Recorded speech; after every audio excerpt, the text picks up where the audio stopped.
If you're watching this audio, then you know we're about to get some shit done. I'm wearing Get Shit Done hat. I have my The Hell I Won't sweatshirt on. So I'm meaning business today, you guys. I am starting this mini series and we're going to talk about money because this is a topic that comes up time and time again from my baby business entrepreneurs who are just getting started all the way up to my multi-million in rev team leading multi-location entrepreneurs. Money is a consistent theme with everybody. Also, privately, this is something that Matt and I have been working a lot on. We just hit a pretty significant personal goal between the two of us, which we're really proud of. And I just feel like this is a conversation that needs to happen. So this is the first of a little mini series specifically about money. My goal with this series is to help you have a clear understanding of what's going on personally and in your business to make sure that you're setting yourself up for success and achieving these goals because they're both important. You got to know personally where you're headed, and that will help you shape and adjust and grow your business accordingly to support that personal stuff. Because at the end of the day, we're people first, right? So before we dive right in, I just want to preface it with this. I'm not going to tell you anything new today. Maybe I might say it in a different way, but these are things you probably know. And there's probably some sort of gap that exists between knowing you, quote unquote, should do these things and then creating a process to do them.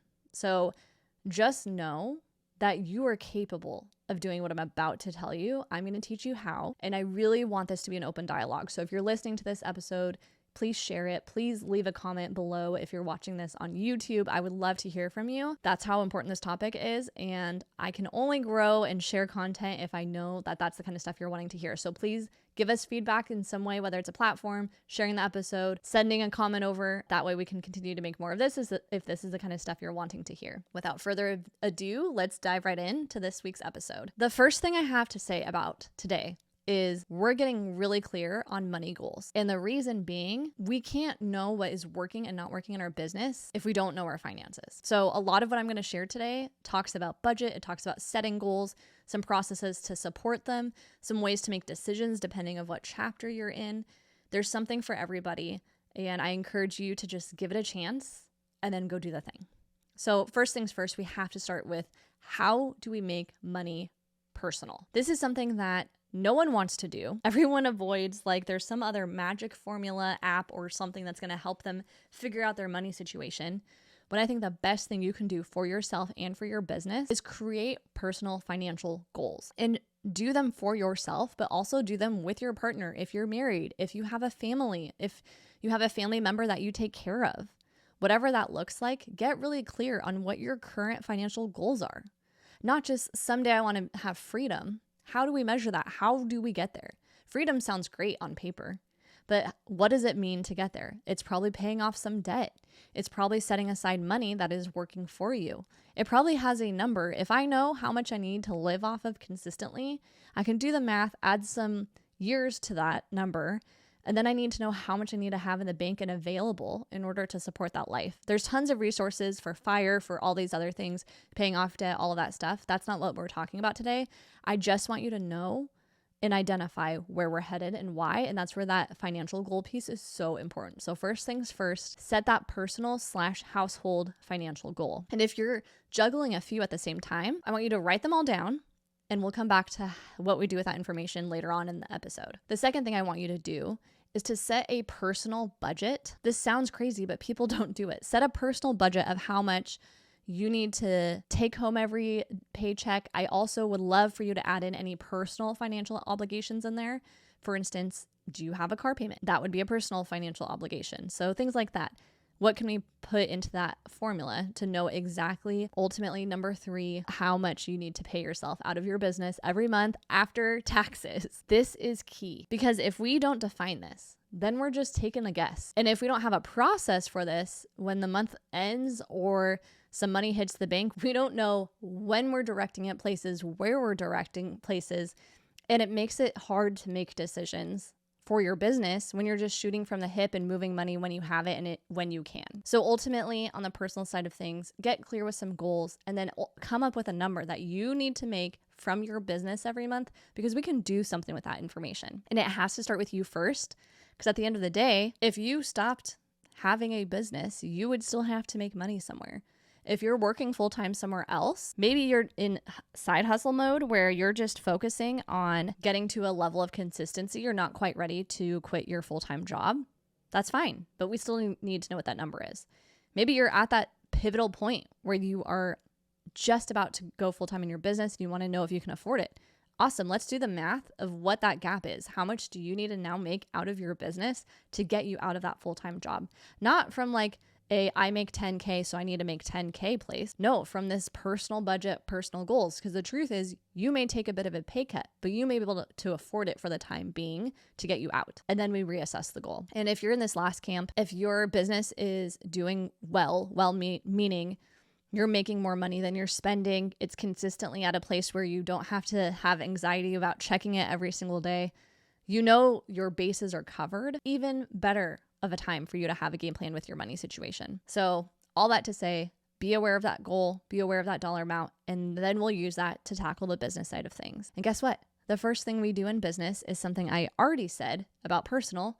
We got to set that monthly business budget. I think the best way to do it, instead of trying to guess what it should be, I like to look at the past month, and I like to look at how much do I spend a month on coffees, on gas, when my Squarespace is due to renew, when I decide to buy a sauna and then delete it and then buy it. That's me. I have done that.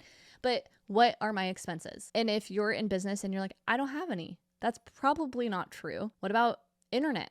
Where am I putting cash every month? What about my cell phone? What about, I'm trying to think of what else it could be. If I have contractors, like how can I add up how expensive it is to run my business and how can I know what that number is? And if you're the person who's like, well, some months are really expensive because I'm placing a lot of orders and other months are not as expensive because I'm not. I don't care about when you net 90, any of that, like invoices, retainers. This does not apply to this conversation. This is simply how much money came in and how much money went out for the month. So I have some clients who are on payment plans. I'm not adding up what their total proposal was and doing some like creative mathing to make my ego feel better.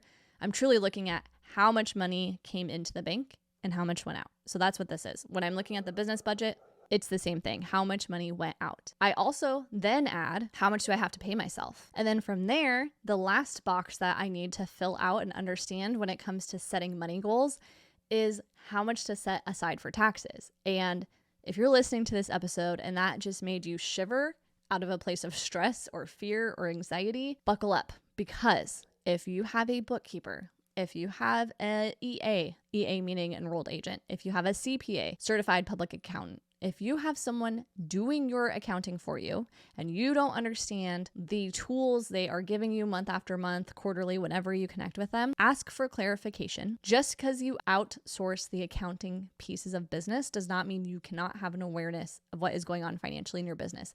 I would argue when you outsource the accounting, it should give you more capacity to understand the cash flow. What we're talking about today is cash flow. What cash came in, what cash went out. And that tells me a lot. If you're listening to this episode and you're like, yeah, I get a QuickBooks report, an accounting software report from my person every month, and I just kind of glance at it and then I throw it to the side and it doesn't really match what's in my bank account. Hello, that's a problem. That's a whole nother conversation to have, with your financial professional. But at the end of the day, your finances should be set up in a way where you understand what's going on. And if you don't understand, ask for support. And if they can't provide the support, then it's on you to figure that out. Either work with somebody else or find a way to understand this stuff. For me, I base these numbers off the bank account. I don't go into QuickBooks to tell me what my costs were for the month. I go in there to reconcile and make sure things were categorized right. But I go into my bank and my bank tells me, Kelsey, this is how much you spent and this is how much came in. So if you're listening to this and you're just going to email your accountant, outsource that, fine if you actually take the time to look at those documents and you understand them. If not, you literally can look at your bank account and just do some math on a piece of paper. So you need to know those business expenses. You need to know how much to pay yourself. And you need to have a good idea of how much to set aside or budget for taxes. And if you don't know how to calculate the taxes, or if you're someone who collects sales tax, which by the way, you collect sales tax, you're just holding on to it and then you have to go pay that. That is not money you get to keep. We need to have an awareness of that because otherwise it gives false illusion that our business is doing differently than it really is. And if you're listening to this episode in real time, taxes are due really soon. I don't know about you, but I don't want taxes to be a stressful time. And that comes from this awareness and having these check-ins consistently with your business to know what is going on and what's not. Worst case scenario, you save money for taxes, you oversave, and then you get a bonus at the end of the year. Let's get you in that position, okay? Last thing I'm going to say about taxes, there's a couple different ways to calculate this. I would highly encourage you to talk to your financial professional.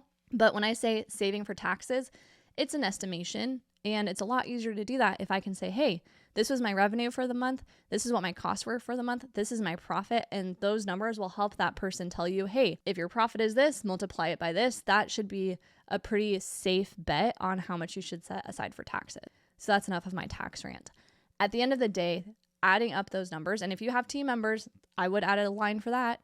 I would make sure to have them on there too. That's going to tell you, if you know your business expenses, you know how much you have to pay yourself, you know about what taxes are going to be for the month and or you're paying them even better, and you know what team member costs are, then guess what? You know exactly how much your business needs to generate to cover those things. If you're listening to this and you are like overwhelmed and there is a significant gap between what your costs are and what your revenue needs to be, guess what? Now you have a game plan, a roadmap of where to focus your energy. And it's on two things. Number one, how can you reduce costs? That might be meaning the contractor you just hired, it might not be the right fit for where you're at. You might not be able to afford that right now. I was just helping a client recently who's hiring a W-2, which is a different conversation than a contractor, right? And we did the math about how much she could afford within her business to then decide how much we could offer this person. And not many people think to do it this way, but that really is what we have to do as business owners. So be honest with yourself.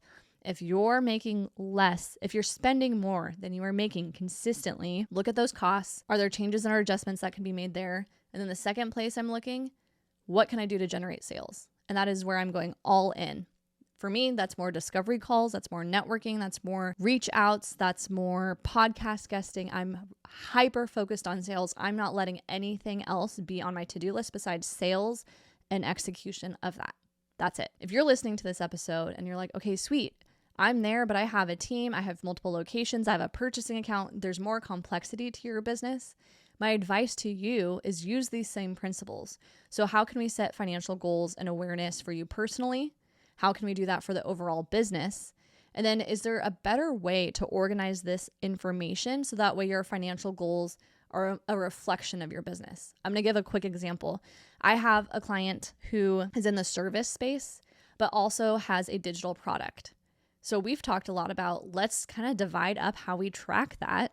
So that way we can have an awareness on the service side that has the constraints. This person can only do so many clients because the work that needs to get done requires time and a deliverable.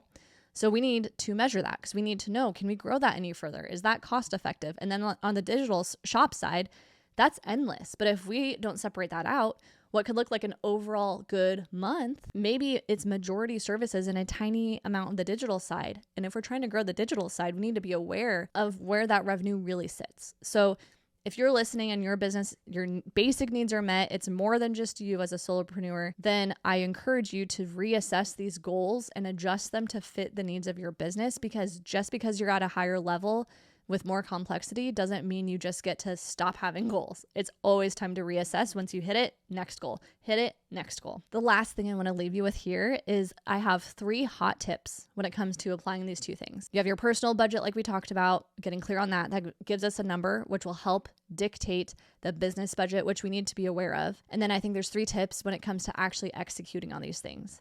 Number 1 is this. You need to have a game plan for the months that you make more than you need. So say you have an awesome month, and this is where those goals come in. I talked earlier that personal household, maybe you have a couple different goals you're juggling at the same time. I encourage you to rank order them. That way, on the months where a lot of money comes in, you can pay down that debt, you can pay towards your retirement, and maybe you put some money into a savings account. Here's where it also matters. You need to have a game plan when you bring in less than you need. Because if you have 3 different goals you're aiming towards and you have a month where you don't have any left over, we'll talk about that in a second. But if you have 3 goals and you have a month where you can't contribute to all 3 goals, you need to know which one to tackle first and why. The analogy I love to give is it's like going to the grocery store without a shopping list. So this is your money shopping list. This will give you focus. You'll know on those months where you're making some extra, where to delegate that money and those funds. And it will just make you feel more confident in the steps and choices you're making in your business and hold you accountable, because those months where a lot of money comes in, the last thing you should go do is go blow it, spend it on a giant shopping spree. I'm all about celebrating your wins and rewarding your hard work. But ultimately, if you have those clear goals, then the money should align with those goals as well. I just mentioned it on accident, but I want to come back to this. On those months where you bring in less, meaning you spent more money in your business than you made, you need to have a game plan for those months too, because those goals are probably not happening at all. And then it comes down to, are you able to pay off that business credit card if you run your business that way? Are you able to pay yourself the dollar amount that we set up? Are you able to afford payroll? Are you able to set aside money for taxes? Here's where this gets really tricky. The business expenses already happened in the month. So are we just going to let the credit card pile up? The payroll, if you can't afford payroll, are you going to let your team suffer and experience that? Probably not. Taxes, just because you don't set aside money this month doesn't mean that goes away. Taxes will come due. So you can see how important it is to have that kind of backup game plan. That's where I'm a big fan of either a profit account or just a savings account, a rainy day fund, whatever you want to call it for business. Because on those months, if you're in the camp of mostly consistency, on those months where it dips, you're able to grab the money and cover your needs. But you can see this is what happens. You're just not aware it's happening. So on those days where you check your bank account and you're like, where did all that money go? Money is being moved and addressing these needs, whether you're aware of it or not. Why not be aware of it? Because then you can make changes if we start to see patterns that are not serving you and your goals. And I see this happen a lot actually with my bigger clients. There's like more layers and more hands in the pot and things just get complicated. And that really affects the awareness piece for the business owner. And it's really hard to make improvements and adjustments when everything looks like an emergency and a fire. I want to get away from you feeling that way in your business. The last hot tip I have for you on this topic is to find a place to track this information and then go do it. I know that's not the most exciting thing, but I think it's the most important thing. For me and my business, I use something called Airtable. I love it. I just like visually how it looks. It tells me all I need to do. I print off my bank statements and then I manually add up the different sections on a piece of paper. I actually carve out the end of the month and I do this every month. The size of business I'm in, I can do that. They're definitely, and it's getting there, a time where I might not be able to do that in my business, but I look forward to that time because I'm very aware of where every penny goes in my business. And then I get to be radically honest with myself if I am in that month where I overspent what I brought in. Or if I have that month that's really awesome, I celebrate it and then I have a game plan. I'm confident on what to do with those funds to set me up towards my goals down the road too. So for me, it's Airtable. It's a combination of Airtable and I print stuff off. And I also reconcile my QuickBooks. I do all of this at the same time. I have, like I said, a whole money date that I do, which we're going to talk about next week. Here's what's funny. My partner, he's a big Excel guy. His first degree, that sounds funny, but it's true. His first degree is in management information systems, so he loves Excel. I don't think it's cute or pretty, but that's where his financial goals and processes exist and budgets. And we have a joint spreadsheet as well where we share our net worth and what we're working towards and everything too. And I really think the tracking piece is key. And if you're listening to this and you're like, I'll wait till next month, if I could give one piece of advice, it would be, why not start now? Because the trends, the patterns, that's going to tell us a lot. If consistently you're spending, 55, 60% in your business and your costs and your revenue isn't really growing, worth a revisit.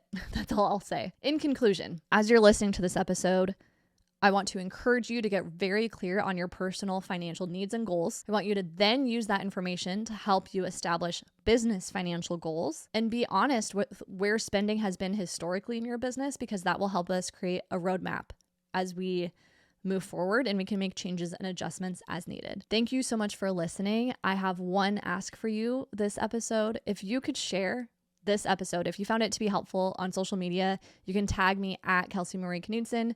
We're on Instagram, we're on LinkedIn, we're on Facebook, we're on YouTube, we're on TikTok. So any of those platforms would be awesome. I'm just really trying to get this word out because I feel like this money conversation is so important. And I have a couple more episodes in the queue specifically about finances that I would love to get out and help more people with. So please give it a share. I would appreciate it very much. And that's what I have for you. Now, I hope you feel empowered and equipped to go get the right money shit done.